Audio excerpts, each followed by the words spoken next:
In New York City, over 100 people set up a protest encampment outside the headquarters of financial giant Goldman Sachs, which they are calling government Sachs. At least 3 of Trump's cabinet and cabinet-level picks are tied to Goldman Sachs, including Treasury Secretary nominee Steve Mnuchin, National Economic Council Director Goldman Sachs President Gary Cohn, and Trump chief strategist, former Goldman Sachs executive Stephen Bannon. Over a dozen people camped out overnight in the freezing cold. This is protester Jonathan Weston.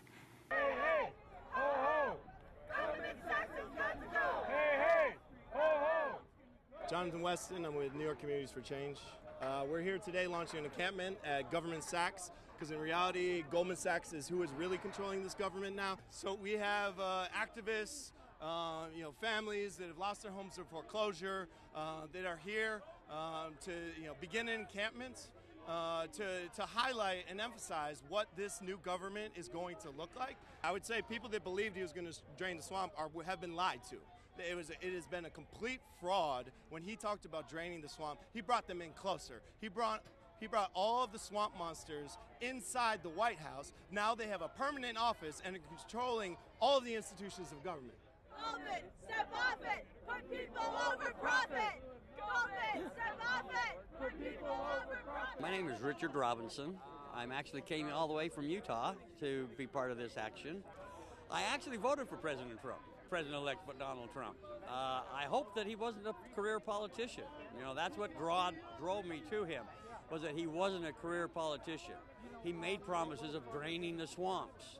I hoped he wasn't going to be the typical politician, and I'm seeing very quickly he's turning around and being that politician. Says one thing, does the absolute opposite. My name is Jamie Tyberg. I'm with New York Communities for Change. Goldman Sachs is heavily invested in several of, pipeline infrastructure, a lot of corporations in oil and gas business. Goldman Sachs is also invested in Energy Transfer Partners, which we know has been behind the Dakota Access Pipeline, and the list just goes on.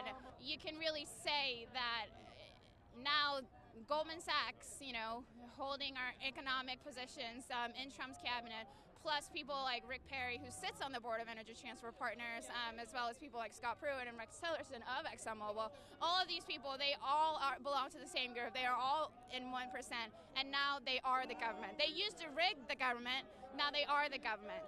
Places like Goldman Sachs, they have a very, very strong role in our government, and it shouldn't be that way. The people should have a strong role in the government, not just the billionaires and the millionaires, the 1%. The 99% which make up America should be in charge of America, and we're not at this point. Drain the swamp! Drain the swamp! Drain the swamp! Drain the swamp! We're launching this encampment today. We're going to be staying, sleeping in sleeping bags, in January in New York, which is not pleasant. To continue to send this message to the administration, but also the broader public that even supported him, because they were taken as frauds. We ain't go take it anymore.